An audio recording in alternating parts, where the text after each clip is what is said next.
নমস্কার, আমি সোমা। 15 জুন 2025 বিশ্বের বিভিন্ন প্রান্তে ঘটে যাওয়া কয়েকটি উল্লেখযোগ্য ইতিবাচক সংবাদ এখানে মেলে ধরা হলো। আফ্রিকায় নতুন প্রযুক্তিতে কৃষি বিপ্লব, খাদ্য উৎপাদন বেড়েছে 25%।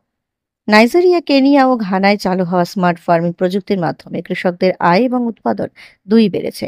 জলবায়ু সহনশীল এই পদ্ধতি কৃষিতে টেকসই উন্নয়নের দিশা দেখাচ্ছে। নরওয়েতে পুনর্ব্যবহারযোগ্য জ্বালানির ব্যবহার 90% ছড়ালো। দেশের বিদ্যুৎ চাহিদার 90% এখন জলবিদ্যুৎ ও বায়ু শক্তির মাধ্যমে পূরণ হচ্ছে। এই সাফল্যে ইউরোপের অন্যতম পরিবেশ বান্ধব দেশ হিসেবে আত্মপ্রকাশ করল নরওয়ে। চিলির নারীদের জন্য প্রথম টেক একাডেমি চালু, প্রযুক্তি ক্ষেত্রে নতুন দিগন্ত। চিলির রাজধানী সান্তিয়াগোতে চালু হয়েছে একটি বিশেষ প্রযুক্তি শিক্ষা কেন্দ্র, যেখানে শুধুমাত্র নারী ও কিশোরদের কোডিং, এআই ও ডেটা সায়েন্স শেখানো হচ্ছে। এতে কর্মসংস্থানের সুযোগও বাড়ছে। বিশ্ব স্বাস্থ্য সংস্থার রিপোর্ট 2025 সালে টিকাদানের নতুন রেকর্ড। ডব্লিউএইচওর তথ্য অনুযায়ী 2025 সালের প্রথমার্ধে বিশ্বব্যাপী 92% শিশু প্রাথমিক টিকাদান সম্পন্ন করেছে।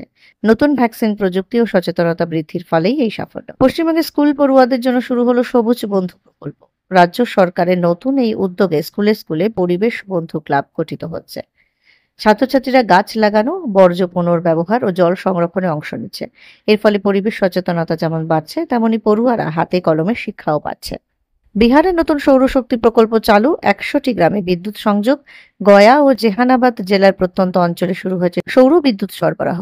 বিদ্যুৎ সংযোগ পেয়ে গ্রামবাসীদের জীবনযাত্রা উন্নত হচ্ছে। পড়ুয়াদের পড়াশোনা ও ছোট ব্যবসার বিকাশে এটি বড় পদক্ষেপ।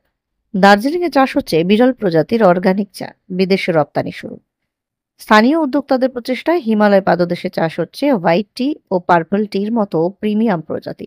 আন্তর্জাতিক বাজারে ব্যাপক চাহিদা থাকায় কৃষকদের আয়ও বাড়ছে।